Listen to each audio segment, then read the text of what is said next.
Ebale ya Congo ejali lopangota kashi ejali shenzela.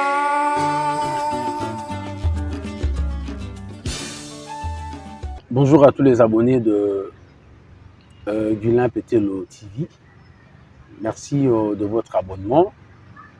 Nous vous demandons de pouvoir partager nos vidéos pour élargir notre communauté de réflexion et surtout de cliquer sur la cloche de notification pour recevoir nos vidéos à chaque fois que nous allons le publier. Aujourd'hui, dans cette émission, je reçois pour vous Alphonse Zouka, un analyste politique avec qui nous allons parler de l'administration de communes, sinon l'administration de territoire.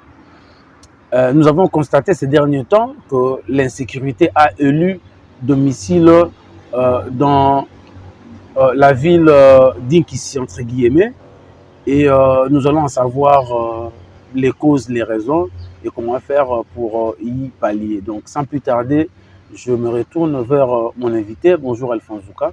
Bonjour mon frère Guilain. Comment allez-vous? Très bien, merci. Juste en passant, on veut savoir comment vous avez, quelle est votre impression sur la 3e session à Lucas?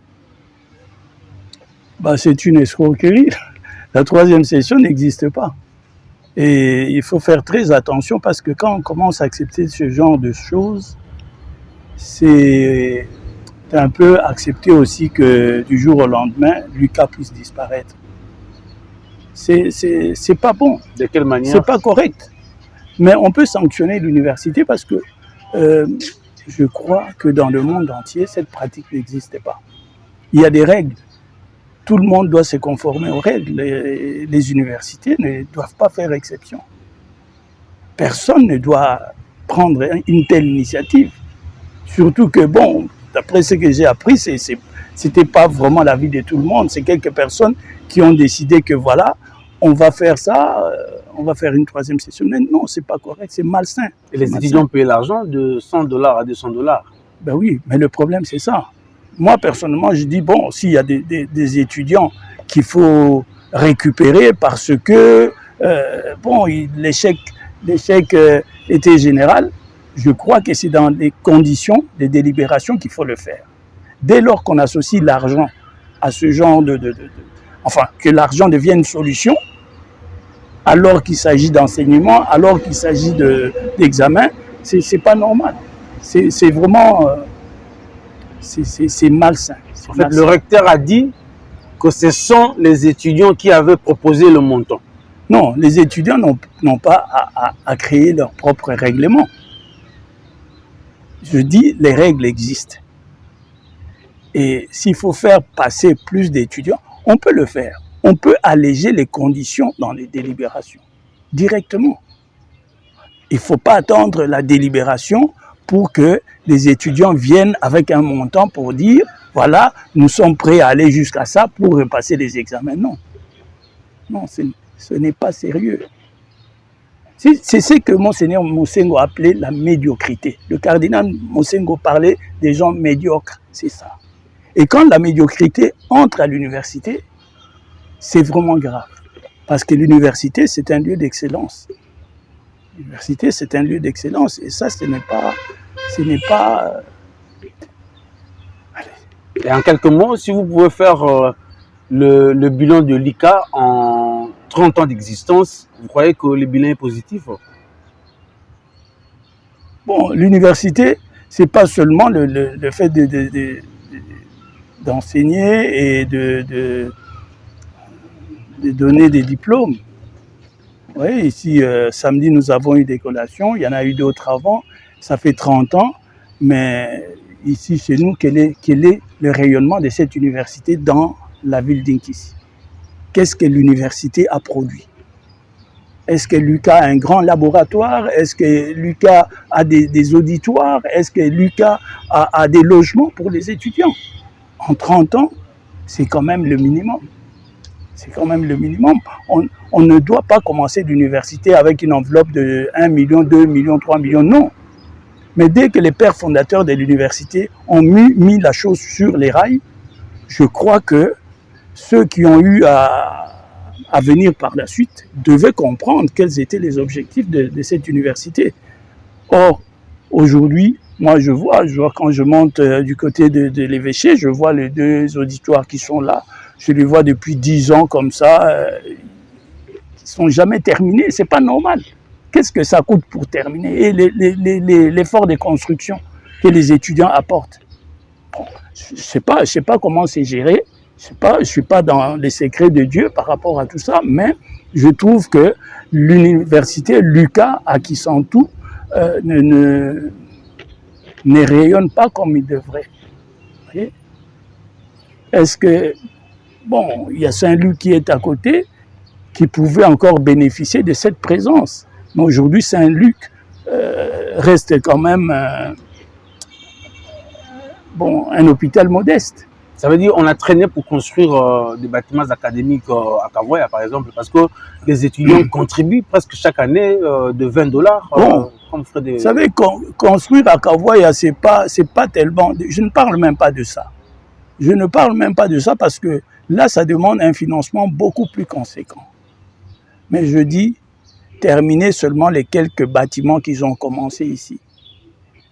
La gare, aujourd'hui, elle est pleine.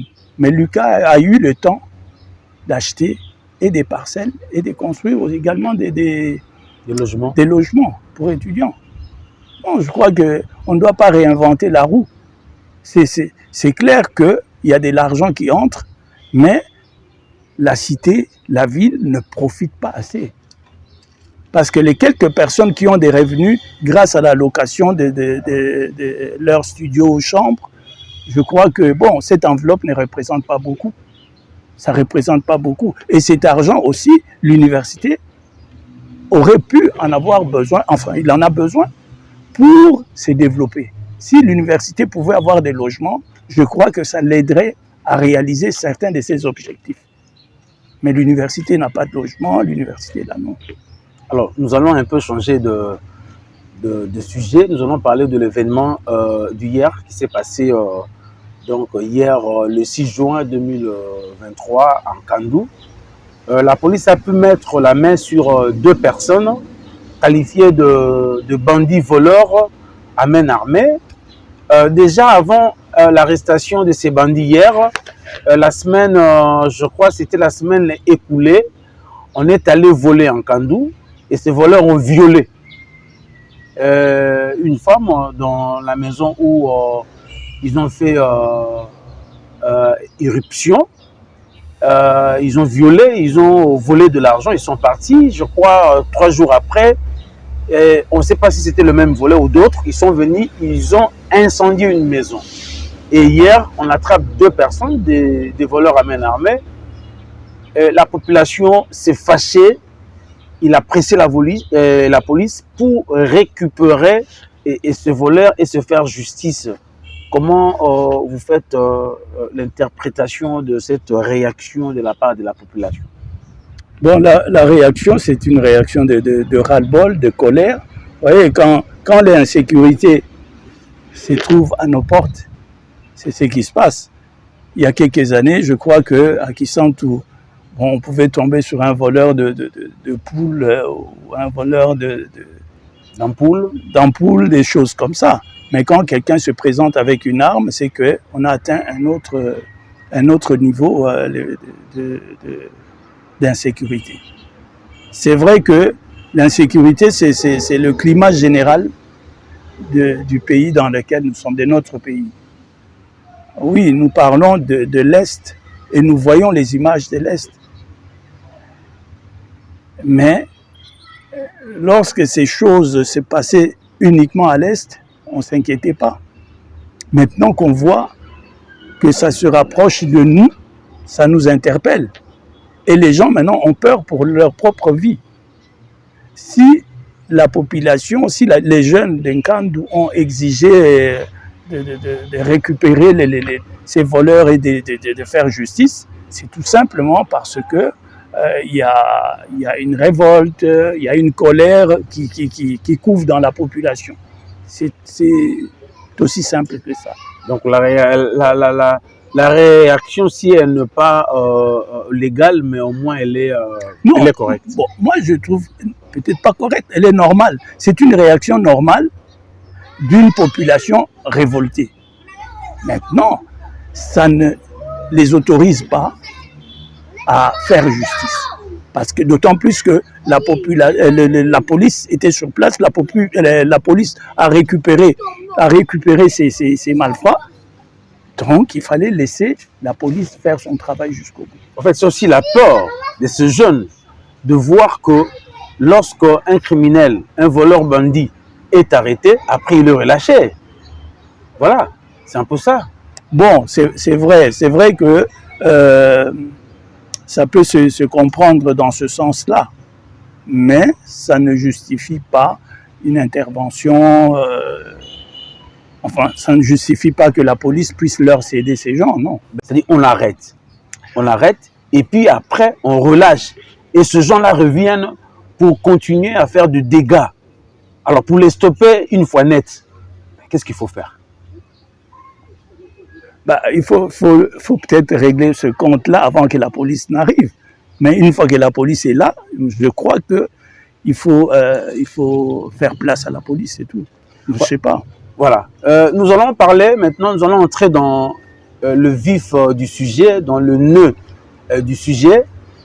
Comment administrer une contrée, sinon une commune, un territoire. C'est vrai que vous n'êtes pas là pour donner des leçons aux gens qui administrent déjà, mais nous voulons savoir, est-ce que la manière dont la ville d'Inkissi, sinon le territoire de Kisantu est géré, est-ce que cette façon-là est correcte par rapport au fait que les chefs des rues ne sont pas considérés, les chefs de quartier ne sont pas considérés, et la cité, elle est même fermée. Mais c'est bon, je crois qu'on a la réponse à tout ça parce que l'administration de la cité, de la province, des territoires, tout ça, ce sont des structures. Il y a des gens qui sont désignés pour être à telle place et d'autres à telle autre. Vous voyez? Aujourd'hui, nous avons notre AT, et nous avons ici la division unique, nous avons des chefs des rues, mais nous n'avons pas de cité. Le problème, c'est que notre pays a été rendu ingouvernable, ingérable pendant des années. On a détruit l'administration. Moi, je suis de Kimbala. Je vois que depuis le temps que je viens, que je passe, la cité a été fermée. Pourquoi? Est-ce qu'elle dérangeait du fait qu'elle existait? Non, elle jouait son rôle. Je crois que les registres de l'état civil, des documents comme ça, on pouvait les avoir à la cité. Aujourd'hui, on a fermé la cité depuis, je ne sais pas moi, peut-être 10 ans. Qu'est-ce que allez, quelqu'un qui dépendait de la cité, par exemple le chef des rues qui dépendait du chef de cité, qu'est-ce qu'il va faire? Où est-ce qu'il va faire son rapport? C'est ça le problème. Même quand on trouve des palliatifs, je crois que c'est pas évident. C'est pas évident. Et aujourd'hui, nous parlons d'insécurité, mais c'est ça peut-être la cause de l'insécurité, parce que au sens large, l'insécurité, c'est tout. Hein. Même notre santé. Notre santé, c'est quelque chose qui relève, c'est un souci de l'État. Parce que le rôle de l'État, justement, c'est de sécuriser les biens des personnes. C'est ce que la police fait. C'est ce que la police fait, et l'administration, d'une manière générale, doit apporter des réponses aux besoins de la population dont elle s'occupe. Or, aujourd'hui, quand il y a des vides, c'est normal, à mon avis, c'est normal que certaines situations soient ingérables. Et à votre avis, on devait placer les chefs des rues et les chefs de quartier dans la catégorie des fonctionnaires, parce que ces gens-là ne touchent pas de salaire, ils travaillent de manière bénévole. Oui, c'est-à-dire que pendant des années, ça a fonctionné. Mais aujourd'hui, il faut améliorer les choses. Si ces gens ne touchaient pas quelque chose pendant qu'ils prestaient d'une certaine manière, aujourd'hui, on doit leur donner une place parce que je crois qu'il y a suffisamment d'argent pour tout le monde. Vous comprenez? Je ne sais pas, il y a peut-être beaucoup de rues, mais ces gens, je crois qu'ils ne demanderont pas beaucoup. Mais quand vous ne leur donnez même pas des unités pour appeler, qu'est-ce que vous croyez qu'ils vont faire? Et si on commence à ces niveaux-là, c'est-à-dire les chefs des rues commencent à faire correctement leur travail, savoir le nombre d'habitants de la rue et gérer tous ces gens qui arrivent, on ne peut pas les appeler des étrangers, mais toutes ces personnes inconnues qui arrivent. Vous savez le chef de rue, je vois un peu autrement la chose, hein, le chef de rue n'est qu'un responsable dans la rue, un premier responsable. Mais parce qu'il s'agit de sécurité, à mon avis, les gens doivent intégrer le fait que la sécurité, c'est l'affaire de tout le monde. Vous voyez?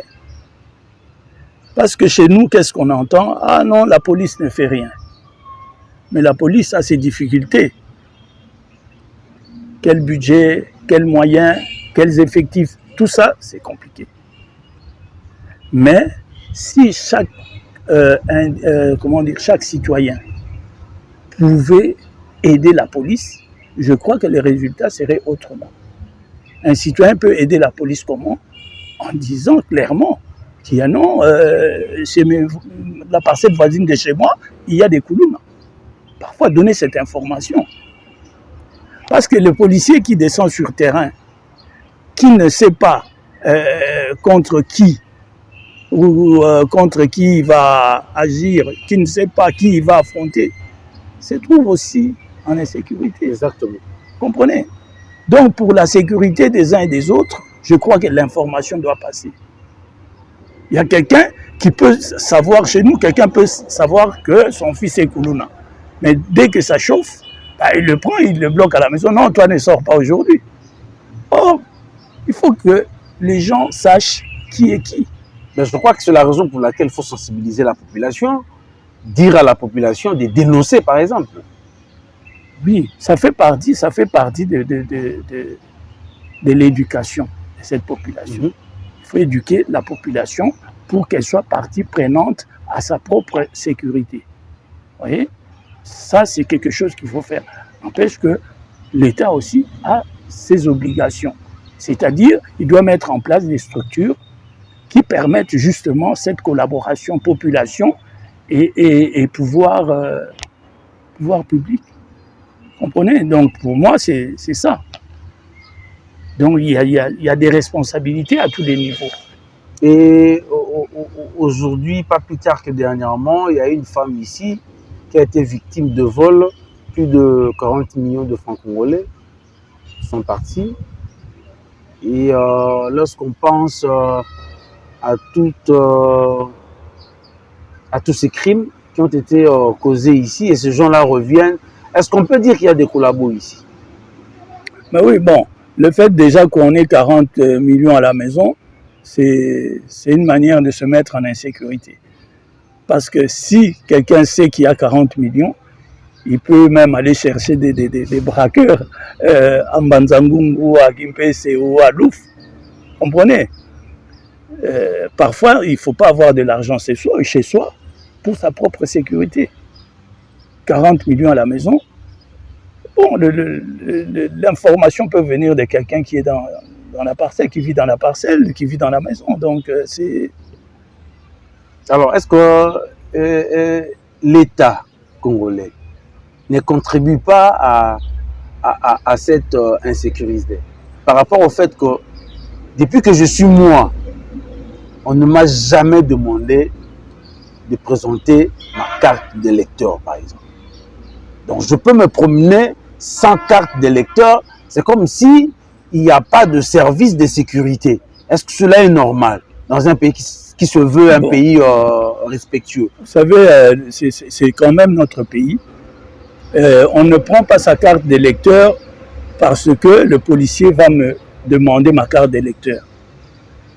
On doit l'avoir parce que quelque chose peut arriver et on sait identifier la personne. Vous comprenez? Ça, c'est la première raison, par exemple. Oui, c'est la première raison.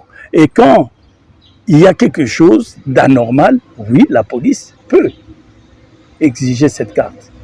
Peut-être que toi, on ne te demande pas parce que tu ne passes pas par des coins louches. Et voilà. Parce que le problème, c'est quoi? On voit des gens qui ne travaillent pas, mais qui dépensent de l'argent. Des gens qui ne font absolument rien, qui n'ont pas d'activité génératrice d'argent, mais vous le voyez dans des bars, vous le voyez partout, en train de dilapider de l'argent comme ça, mais sans être interpellé pour savoir d'où ils prennent cet argent. Vous avez été en Europe plus de 20 ans. En Europe, c'est-à-dire que, ou sous d'autres cieux, quand vous dépensez beaucoup d'argent, on veut savoir ce que vous faites exactement. Bon, c'est vrai, hein, tout ça, il s'agit de sécurité, il s'agit de prévention, il s'agit de dépenses aussi.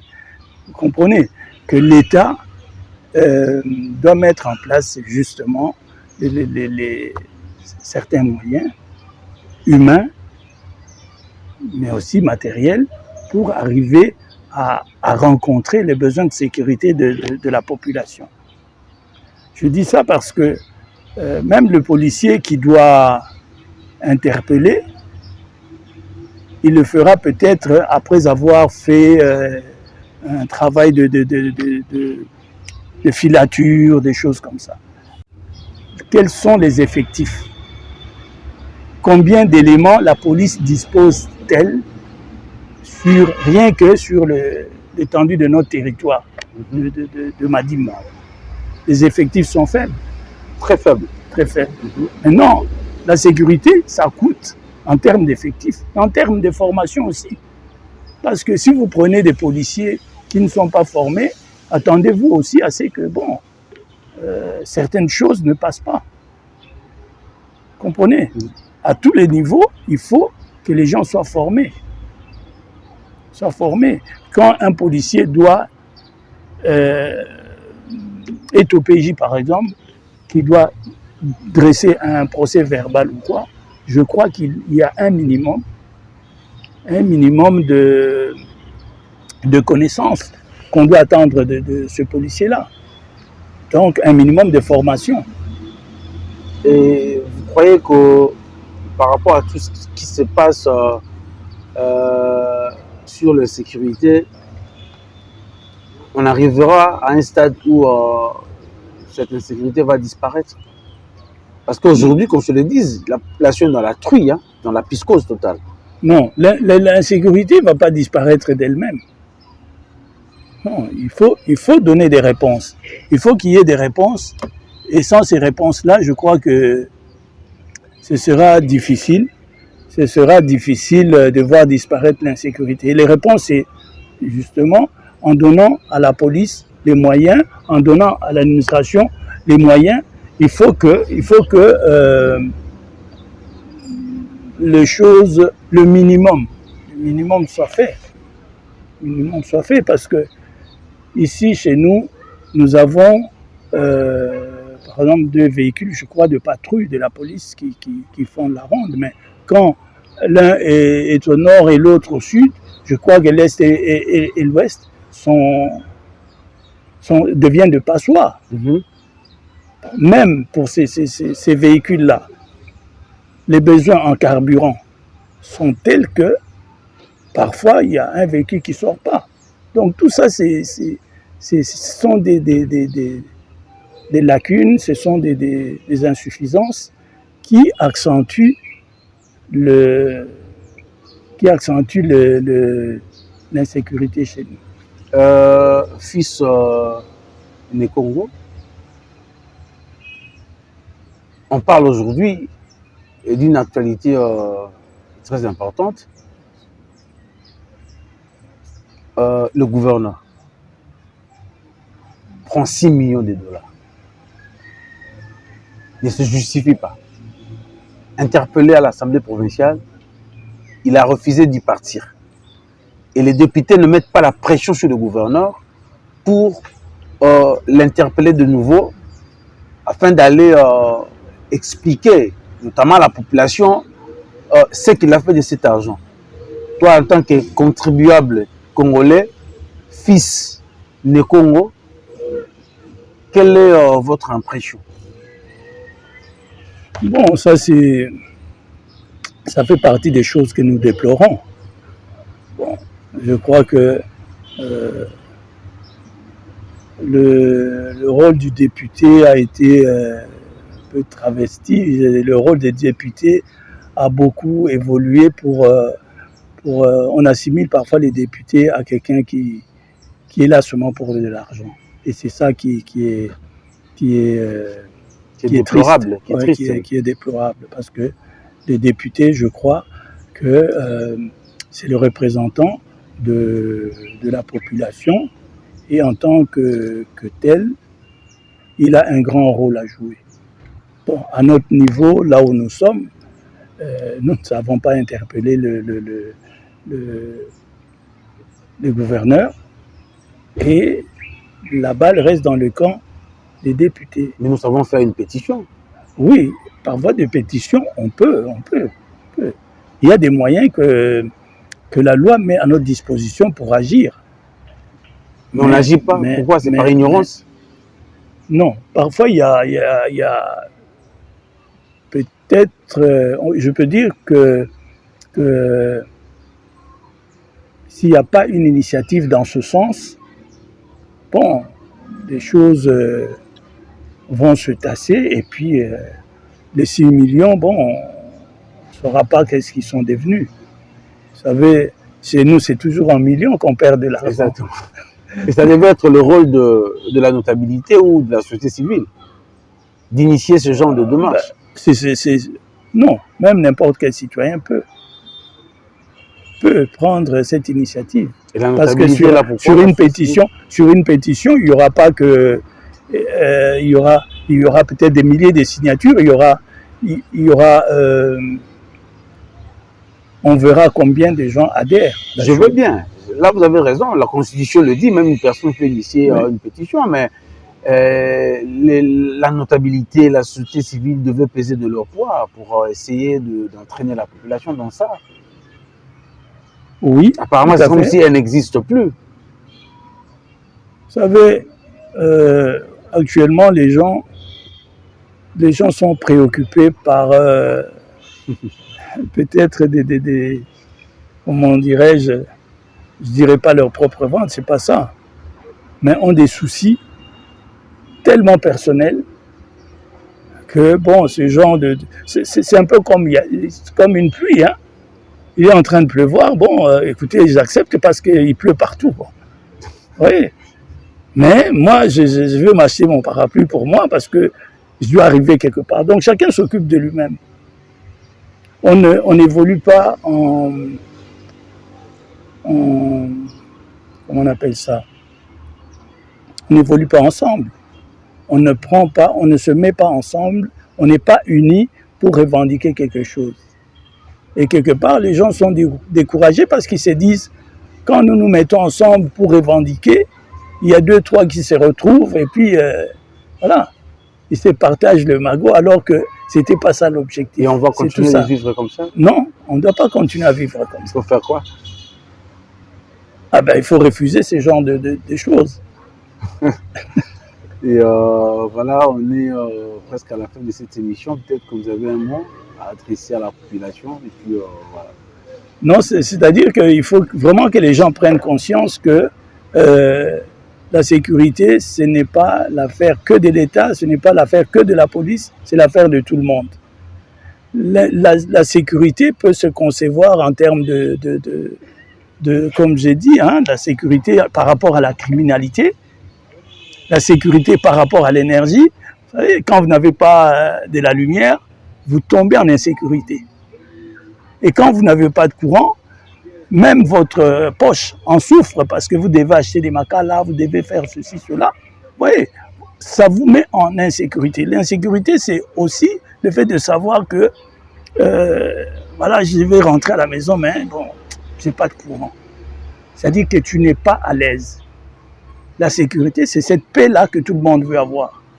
Quand nous apprenons qu'il y a des Mobondo qui arrivent par-ci, par-là, nous sentons en insécurité. Quand tu as habité un quartier où tu es le seul peut-être à avoir une moto, tu te mets en insécurité. Exactement. Comprenez? Donc, la vraie sécurité, elle doit être générale, elle doit être et l'affaire de tout le monde, et l'État qui met tout le monde au même pied. Vous voyez? Parce que, avec certains salaires, je dirais que les gens n'arrivent pas à nouer les deux bouts du mois, donc les gens sont mis en insécurité. Il y a beaucoup de formes d'insécurité alimentaire, insécurité en termes de santé, insécurité en termes de... Donc, en fait, nous sommes vraiment en insécurité. Mais nous devons agir de manière à ce que nous puissions sortir de cela. Ce n'est pas une fatalité. C'est pas une fatalité. Oui, à un certain moment, comme on fait les jeunes d'Incan, où les gens diront « prenez-vous en charge ». Ça, c'est la parole de Mouzé. Prenez-vous en charge. Et prenez-vous en charge, ça veut dire justement, non pas seulement de décapiter les gens qui viennent vous mettre en insécurité, mais c'est dénoncer aussi. Et les arrêter, oui, comme ils le font. Là. Et puis former, éduquer les enfants de manière à ce qu'ils ne fassent pas, qu'ils ne suivent pas cette voie-là. Merci beaucoup, c'est la fin de cette émission. J'ai reçu pour vous l'analyste Alphonse Zouka avec qui nous avons produit cette émission. Suivez-nous sur Google, Guilain Pételo TV, et derrière les caméras, nous avions la complicité de Jonathan Vunga. Abonnez-vous nombreux pour élargir notre communauté de réflexion. Merci beaucoup et au prochain numéro. Bye.